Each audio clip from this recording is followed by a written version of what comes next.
Jadi teman-teman sekalian, kalau kemudian kita bisa melihat ini, baik tadi di surah At-Taubah, di Al-Ma'idah, atau di surah An-Nur ya, ayat 53 itu, betapa kemudian Allah kemudian mengajarkan kita kepada apa? Kedamaian, hidup yang saling menghargai. Wa in jahadaka ala an tusyrik bi ma laysa laka bihi ilmun fala tuti'huma wa sahibhuma fid dunya ma'rufa.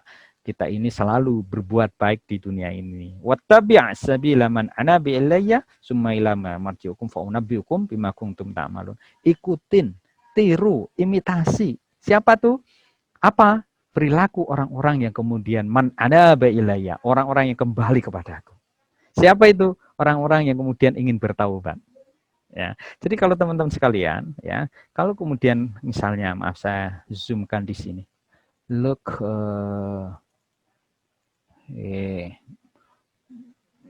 yang wajahnya kelihatan dari sini ya.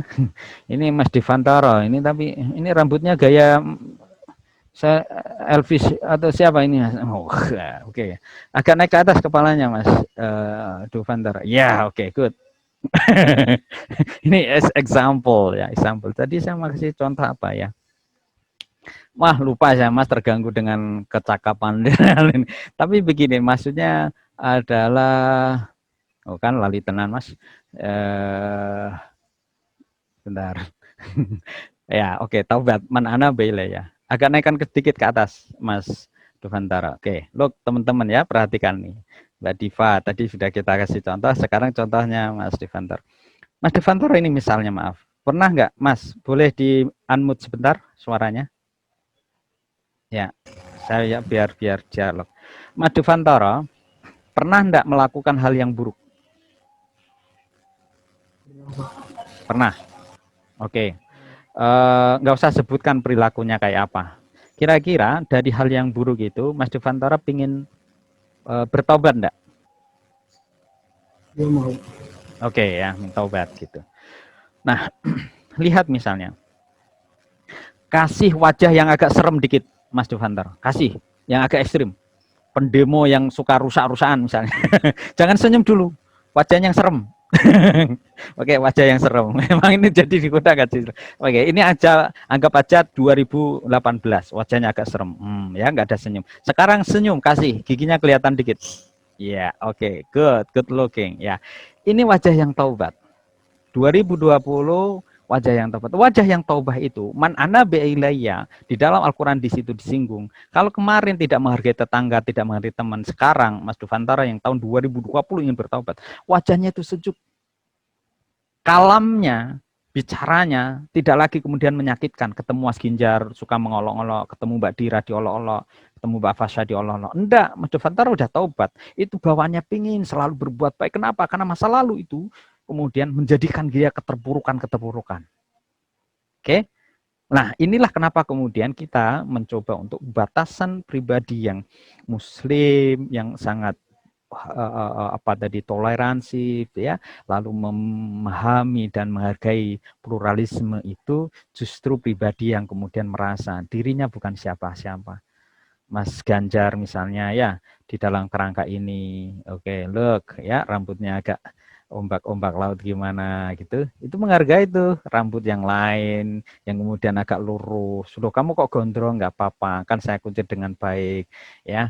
Loh, kamu kok kulitnya agak hitam, ya nggak apa-apa, ini kan memang bapak ibu saya agak hitam gitu. Artinya tidak lalu rasis, tidak lalu kemudian meremehkan yang lain, karena sesungguhnya hakikatnya kita adalah sama.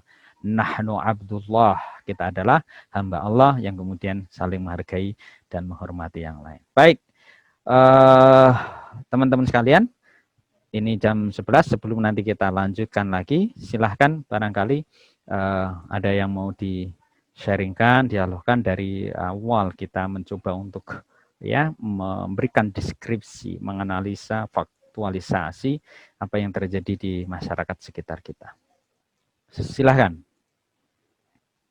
Ada yang mau? Assalamualaikum, Mbak. Ya, waalaikumsalam. Mas Fahri Razi ya?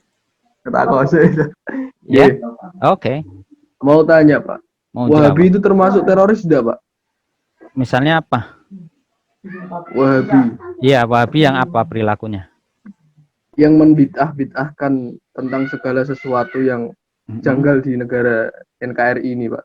Contohnya? Contohnya kayak klepon diharamkan barusan, terus kita sholawat di bid'ah-bid'ahkan, itu gimana, Pak? Maaf, Pak. Ya, Bukan oke. menyindir dari hak segala sesuatu biar nggak jadi salah paham, Pak. Ya, ya, pertanyaan, good questions. Tapi saya juga boleh tanya sedikit ya. Mana terorisme apa? Atau tipikal kategori teroris itu kayak apa? Sehingga nanti kita bisa agak memilah-milah begitu ya secara proporsional. Teroris apa, Mas Fahri? Orang yang meneror tanpa sepengetahuan. Tanpa sepengetahuan. Oke. Lalu oke. Yo ndang. Yo ndang diterke ya. Saya mute dulu ya. Saya mute dulu. Oke, sudah diam. Oke, baik, terima kasih Mas Fahrul Razi. Ya, kita ini diskusi ya, tentu kita punya pemahaman. Kebetulan saya sedikit mengajar, diminta mengajar di pasca sarjana hukum untuk aliran hukum ya di Indonesia. Oke, ada ndak ya? Kalau ada saya sedikit kasihkan bocoran dikit, enggak apa-apa kalau memang ada ya. Oke, satu. Nah, coba. Ini tadi tentang Syiah ya, tentang Syiah. Apakah yang dimaksud dengan Syiah itu? Ya, Syiah ini kan memang tadi kalau menurut Mas Fahrul Razi yang dipahami aliran yang suka membid'ahkan, ya kan? Lalu dia memiliki satu bentuk unsur pemahaman yang agak kaku begitu ya. Dan ternyata tidak di sini. Ya. Nah, jawaban singkatnya Mas Fahrul Razi, teman-teman yang kalau kemudian kita mau kaji ya dari sisi betapa kita ini adalah memiliki keragaman di dalam kita beragama, terutama di dalam konteks aliran-aliran Islam, maka kita harus menghargai keragaman itu. Nah, di antara hal yang kadang tidak terlalu disukai adalah fanatisme dan klaim kebenaran yang terlalu. Contoh, begitu mudah kita mengkafirkan orang lain. Itu tidak dibenarkan di dalam kerangka kita bertoleransi, menghargai keragaman pemahaman.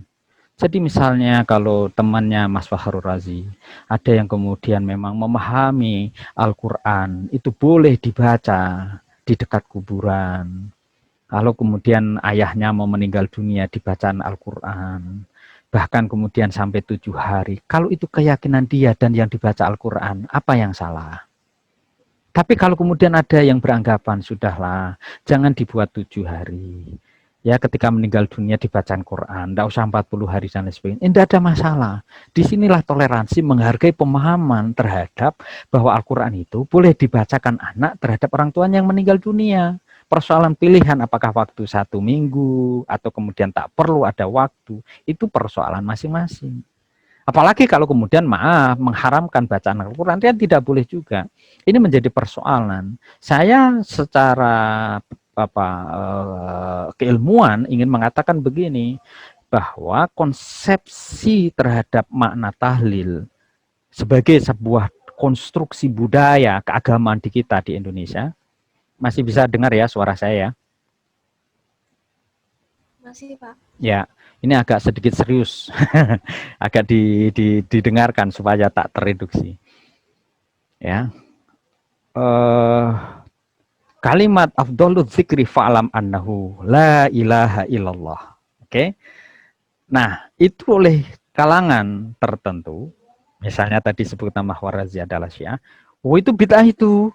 Karena kemudian terstruktur dalam nalar-nalar budaya yang dibuat seminggu, 40 hari, nyatu satu, kemudian 1000. Tetapi bagi pemahaman ahli sunnah misalnya ya, pada aliran yang kemudian memahami Al-Quran itu boleh dihadiahkan pada orang tuanya, tetangga kemudian boleh kemudian bersama berdoa, itu bukan bid'ah. Betul di masa Rasulullah tidak ada, tetapi Umar bin Khattab, jangan lupa Umar bin Khattab pun melakukan ijtihad yang tidak pernah dilakukan oleh Rasulullah. Bahkan ketika kemudian maaf teman-teman nanti umroh, ya ada sesuatu yang kemudian dilakukan tapi tanpa tahu makna dan ininya. Contoh Mas Fahri Razi, di dalam umroh kesunahannya apa atau haji? Salah satu amalan sunnah di umroh tidak ada bentar. Sunnah, yang sunnah, bukan yang tidak ada. Tidak ada wukuf. Motong rambut. Oke, motong rambut. Lainnya apa? Sunnahnya selain motong rambut, yang setiap orang itu melakukan, bahkan karena itu sunnah, bahkan menyakitkan yang lain. Apa itu? Apa? Bahkan karena yang sunnah itu bahkan kadang menyakitkan yang lain dan itu menjadi haram. Oke, nggak usah dijawab, nggak apa-apa. Nanti kalau nggak tahu kan saya nggak enak juga. Oke, kita sharing ya. Mas Fahri Razi misalnya, kita doakan ya semua teman-teman nanti bisa umroh minimal ya dan haji. Amin. Oke, sudah rame ya, di mute lagi nggak apa-apa Mas Fahri. Kayaknya lagi diskusi sama Bapak atau Ibu. Oke, sunahan di dalam haji atau umroh yang masyhur di kita itu apa? Mencium hajar aswad. Oke, mencium hajar aswad. Paham ya Mas Devantara ya, Mas Hilmi juga. Tetapi banyak dari kaum muslimin begitu keinginan mencium hajar aswad itu adalah melakukan izza.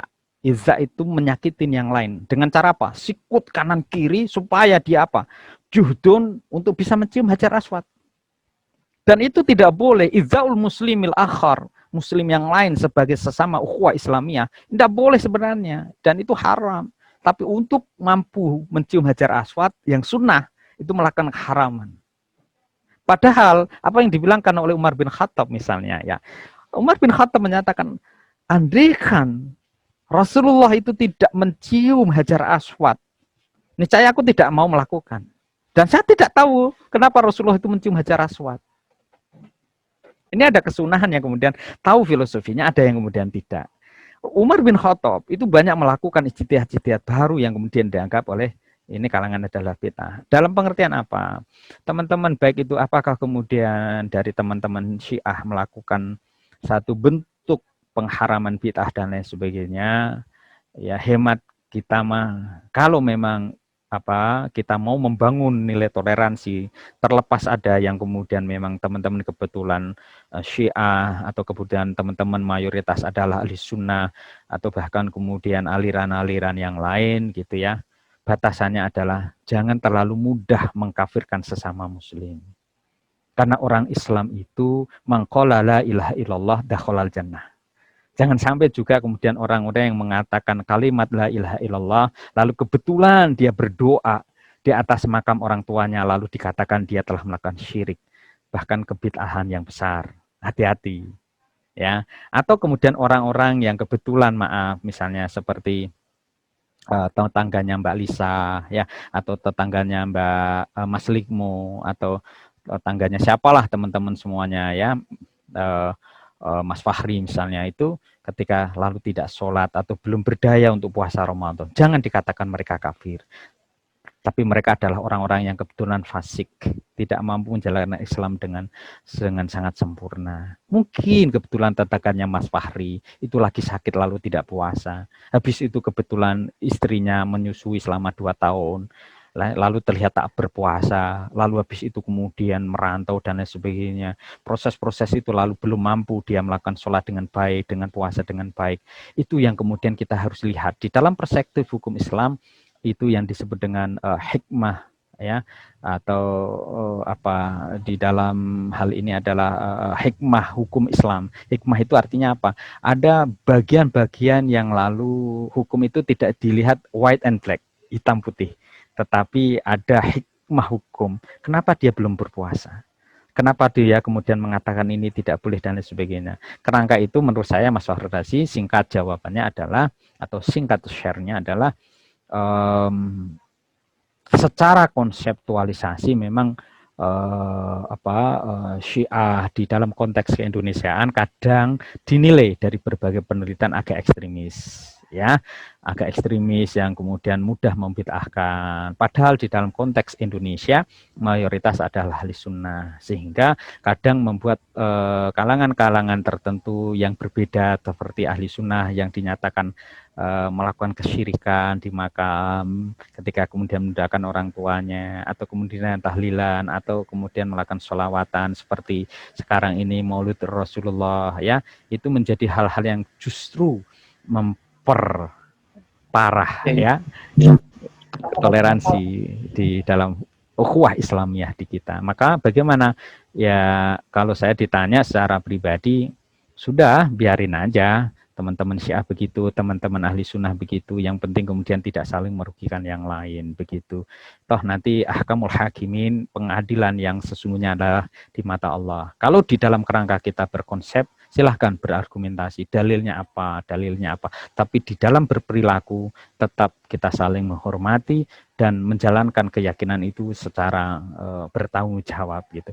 Kalau jenengan memang yakin dengan kalimat tahlil mendoakan orang tua, udah pegang aja itu yang mendekatkan diri Anda, kita dengan Allah, karena kita mendoakan orang tua. Sekalipun misalnya harus di kuburan karena kemudian memegang batu nisan orang tua, ayah, maafkan saya, atau bahkan mbah, simbah ya, bapaknya bapak kita, maafin dulu belum menjadi cucu yang bagus. Perjuanganmu akan saya lanjutkan, saya di Fakultas Hukum akan sungguh-sungguh mah menjadi cucumu yang membanggakan. Ya, saya kirimkan doa semoga cucumu ini mampu tegar melanjutkan perjuangan itu, air mata berderai di atas batu nisan kakek, di atas batu nisan orang tua.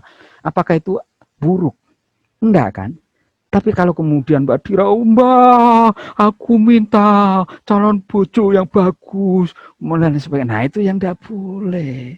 Nah, pengertian atau kemudian perilaku-perilaku itu yang secara bijak mesti kemudian kita tempatkan secara proporsional. Nah, inilah kenapa kemudian penting untuk menghargai, melihat behind the action itu penting. Apa sesungguhnya maksud dari perilaku itu? Ya, kira-kira gitu ya Mas Faras. Nanti insya Allah next time kita diskusikan lebih dalam lagi. Barangkali teman yang lain kan sudah menunggu untuk berdialog. Silahkan, Mangga. Terima kasih, Pak. Ya, Terima kasih, oke. Pak. Ya. Silakan. Masih ada? Kalau enggak saya tambahkan materi sedikit. Ada Pak. Oke. Mangga. Mengenai menghafal Al-Quran Pak. Oke. Pada saat kita misalkan waktu masih kecil gitu Pak. Sekarang udah besar ya. Menghafal Al-Quran tuh begitu kuat melekat gitu Pak. Hingga dewasa gitu. Tapi kenapa pas ketika waktu kita udah dewasa menghafal Al-Quran, misalkan hari ini hafal gitu, tapi esokannya lupa gitu Pak. Itu solusinya gimana Pak? Oh ya, ini tidak hanya menghafal Quran ya.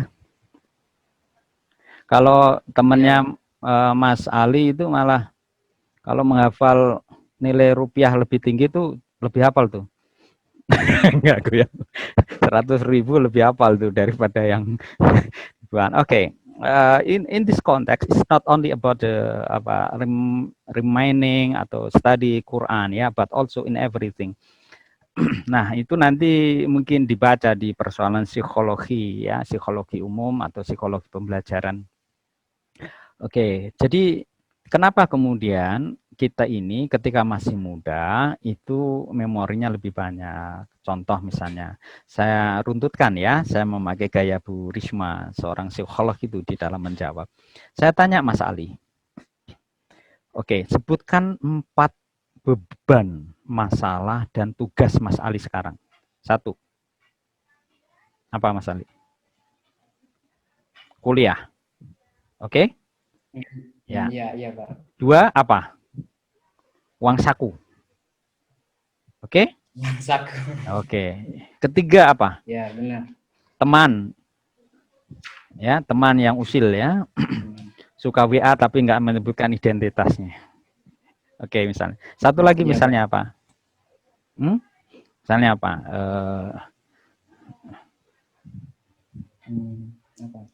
Apa? Suka nggak fokus gitu Pak. Suka. Ada hal-hal yang mengganggu, suka kalau nggak fokus ngapa Ya, gitu. nggak fokus itu kenapa misalnya? Oke, kurang gizi ya misalnya. Ya. Oke, good. Oke. Nah, itu 4 tuh. Ya. Bagi Mas Ali Akbar itu 4 itu. Nah, ketika kemudian menghafal relatif lebih mudah dibandingkan misalnya dengan saya. Sekarang problemnya Warosid banyak problem. Pasti Mas Ali apa kemudian memikirkan anak? Enggak kan? Enggak, karena belum punya anak. Mikirkan istri? Enggak kan? Enggak. Memikirkan bagaimana masyarakat di tingkatan RT, RW atau bahkan kemudian masyarakat secara lebih luas? Enggak kan? Enggak, karena masih kuliah gitu. Ya. Apakah kemudian juga berpikir tentang persoalan apa namanya struktur kampus ya, kemudian dakwah dalam kerangka yang lebih besar? Belum kan? Oke. Kenapa kemudian orang yang seperti saya menghafalnya lebih berat? Karena beban dan tanggung jawabnya makin berat. Oke. Seperti Mas Ali, lebih ringan. Kenapa? Beban hidupnya lebih ringan. Ya. Ini video saya stabil ya. Stabil ya, sama voice-nya, oke? Ya. Stabil Pak. Lalu saya barusan itu ke pesantren tahfiz di Ungaran. Kenapa kemudian seperti putra saya yang sekarang SMP kelas 1 dan teman-temannya tadi ketemu saya dengan anak kelas 8, kelas 9 ya, bi'ayyi juz'in hafazta. Ya, Anda sudah juz berapa? Saya tanya begitu. Masuk juz 12, Ustaz. Oh, good. Kamu ada yang sampai kemudian juz 18. Ini SMP kelas 8 dan kelas 9. Atau putra saya yang kemudian kelas 7. Lebih mudah. Kenapa mereka lebih mudah? Ya bagaimana tidak? Seperti putra saya ya, dan temannya begitu, dia di pesantren. Bulanan sudah tertransfer. Lawan jenis nggak ada. Karena memang laki semua di pesantren. Ya, nggak ada handphone, nggak ada televisi, nggak ada beban tentang masyarakat. Yang dipikirkan adalah bagaimana menghafal dan sekolah SMP dengan baik, menghafalkan materi-materi di sekolah, ikut ekstra kurikuler, futsal, ya, karate, ya, paskibra dan seterusnya sebagai sebuah permainan dan keasikan. Kenapa begitu? Ya itulah kenapa kemudian Rasulullah menyarankan bahwa jagalah masa mudamu sebelum tua, karena tua itu secara beban pikiran makin banyak. Believe us, percaya saya. Makanya mumpung masih saya katakan, ya teman-teman in-share yang lebih luas lagi, seperti Mbak Luzumul Maharah, Mas Ali Akbar, ya Mbak Febriana, Mas Muhammad Haq, ya Mas Fahri dan lain-lainnya itu. Masa emas kuliah menurut saya itu semester 1, 2, 3 sampai 5 pakai itu masa emas itu. Ya, minta orang tua masih enak, ya, mau pacaran juga enggak belum laku ya Mas Ali Akbar ya kan. Maksudnya semester 1 ini kan masih nggak pantas lah gitu. Kalau kemudian ada yang nanya kemarin itu semester 5 itu Ustadz, bagaimana sebenarnya tentang konsep ta'aruf. Itu kan sudah semester 5, semester sebentar lagi KKN, garap skripsi, lulus. Kalau itu nggak tahu ta'aruf semester 7 ya, lulus skripsi, nggak ada pasangan, wisuda jomblo, nggak keren kan gitu loh. Artinya apa? Kalau sudah wisuda, ya ada calonnya. Ya wisuda itu fotonya sudah halal begitu. Ya itu keren tuh. Tapi kalau semester 1 ini ya gunakan itu. Mau usil di kampus juga kurang paham tentang dunia kampus. Semester 3 juga begitu, masih fresh. Ya belum terlibat dengan urusan lawan jenis, uang saku juga masih indah dengan orang tua, gerakan-gerakan ekstra intrakampus dengan bagusnya, begitu. Nah itu pakai dengan bagus, apalagi kalau kemudian makanya seperti apa, ya pakai juga untuk ngafalin Quran. Menurut saya teman-teman semester 1 sampai 5 ini, kalau mau serius, ya 5 juz saja masih bisa tuh. Ya, di sela-sela itu ngapalin. Dari mana buktinya? Dari teman-teman yang di Kairo, di Al-Azhar atau di Timur Tengah yang lainnya, itu mereka lulus S1 itu syaratnya 8 juz. Sih? Artinya sambil kuliah gitu. Nah, Ustadz, mendingan kan waktu SMA. Iya, kalau SMA sudah hafal malah bagus. Bahkan di Kudus ya, Kranden itu itu malah teman-teman SD kan, kelas 6 SD sudah hafal. Walaupun demikian bagi saya sebagai pengamat para santri tahfiz itu pun ada lubangnya apa, nggak bisa kan bareng sama orang tuanya, padahal masa SD itu masa yang bagus untuk bersama orang tua begitu. Nah, jalan tengah menurut saya seperti putra saya ini, setidaknya kemudian SMP dia sudah besar, kemarin ketika SD ya itu masih kemudian merasakan kedekatan dengan orang tua, sekarang dia mau menghafal Quran, di pondok dia sudah mulai matang, nanti sampai SMA ya kelas 3 dia sudah hafiz 30 juz. Itu maksimal itu untuk bermemori. Tadi saya memberikan tentang sains dan skill in foreign language ya di penguasaan bahasa asing Arab dan Inggris itu. Sehingga ketika kemudian seperti teman-teman ini idealnya misalnya dalam bayangan saya gitu ya, seperti Mas Ali, Mas Duvantara dan yang lainnya Mbak Marta itu ya you have a Quran, sudah memiliki misalnya maaf di SMP atau SMA sudah punya Qurannya, juz amma sudah lewat atau paling tidak 5 atau kemudian 10 juz atau bahkan yang sudah lulus khatam 30 juz, masuk fakultas hukum, masuk fakultas ekonomi, kedokteran, mereka sudah ada Quran di dalamnya, lalu mengembangkan pemikiran-pemikiran itu. Tapi kalau belum, ini pakai kesempatan Mas ini karena memorinya masih fresh.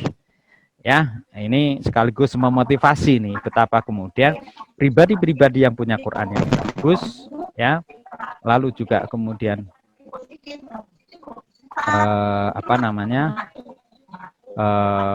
memiliki satu bentuk sikap perilaku yang toleransi, insya Allah itu menjadi pribadi yang meneduhkan, menghargai yang lain. Dia punya Quran, hafalannya di dada, dia tidak menunjukkan aku hafal Quran loh, tidak, aku muslim ya enggak, tapi kemudian mewujud dari perilaku-perilaku Quran itu. Tutur katanya indah, tatapan matanya menyejukkan, ya, perilakunya kemudian mendamaikan, kecerdasan Al-Quran nampak dari pola pikirnya smart ya, karena yang lain itu sebelum subuh masih pada tidur, dia sudah tadarus Al-Quran. A'udzubillahi minasyaitonirrajim. Bismillahirrahmanirrahim. Inna fatahna laka fathan mubina. Inna fatahna laka fathan mubina liyaghfira laka Allahu ma taqaddama min dhanbika wa ma ta'akhkhara wa yutimma ni'matahu 'alaika wa yahdiyaka siratan mustaqima wa yansuraka Allahu nasran 'azizan wa yansuraka Allahu nasran. Wa yansuraka Allahu nasran 'azizan. Dia sudah menghafalkan sebelum subuh. Ba'da subuh lalu kemudian dia jamaah ke masjid, sudah kemudian tadarus Al-Quran, dia setor lagi pada ustadz, pada kiainya. Ustadz, saya mau setor nih, juz berapa? Juz 29. Walaqad zayyana as-samaa'a dunya bimasabiha wa ja'alnaha rujum lisyayatin wa a'tadna lahum 'adzab sa'ir, terus gitu. Ya, keprihatinan atau bahkan kepayahan yang dia lakukan mewujud dalam bentuk keindahan-keindahan, dan apalagi kemudian Allah memberikan curahan rizki yang banyak terhadap orang-orang yang sudah berusaha sejak dini, sejak SMP, sejak SMA, bahkan sejak semester 1 waktu kuliah. Saya kira itu ya. Sayang sekali karena memang sudah azan ternyata ya, ini 11:30 di sini sudah azan dan kita juga memang budai, tapi nampaknya ini udah pas lah ya, dari tadi kita jam 10 lewat, kita sudah selesaikan jam 11:30. Insya Allah teman-teman sekalian, ini materi kita sebelum UTS. Untuk masalah UTS tadi sudah saya sampaikan ya, dan sudah kita kabarkan juga dari sebelumnya. Silahkan nanti dirangkum, diresum. Saya masih ada satu video barangkali nanti yang saya upload di SIM, nanti ditambahkan di jadwal waktu UTS ya, resumnya diupload. Pak, kalau sudah terlanjur saya tulis tangan gimana? Nggak apa-apa, itu difoto lalu diupload. Ya, nanti kalau ada yang kurang-kurang silahkan dikomunikasikan dengan baik sehingga hak jenengan dapat nilai yang proporsional yang baik sesuai ikhtiar masing-masing, itu bisa tercapai juga. Dan saya sekali lagi di pertengahan semester ini mohon maaf barangkali ya ada kurangnya di dalam penyampaian karena keterbatasan ilmu atau kemudian di sela-sela kesibukan, termasuk tadi jam 2 malam saya sudah siap-siap, sudah harus berangkat ke pesantren dalam kerangka pengabdian kepada masyarakat, di samping kemudian amanah-amanah yang lain, dan persis jam 91 run dari Ungaran lewat tol, jam 10 persis ini tadi bisa menyapa teman-teman sekalian. Dan karenanya saya juga minta maaf, terima kasih ya, dari jam 7 kita bisa alihkan ke jam 10. Insya Allah nanti setelah UTS kita ketemu lagi. Kalau saat UTS ada hal-hal yang barangkali kurang paham, perlu di-sharingkan seperti tadi Pak, nanti ada soal jawaban, soal lagi enggak usah kan, biar lebih ringan. Teman-teman juga ini sudah mencicil UTS-nya dengan sudah meresume kemarin, sehingga fokus dengan teman-teman sekalian bisa untuk mempersiapkan mata kuliah yang lain yang barangkali membuat suatu ujian dan sebagainya. Begitu ya. Terima kasih. Tidak ada pertanyaan sebelum kita tutup. Ding dong. Ya. Ini baru ada yang masuk, nggak apa-apa. Kita admin.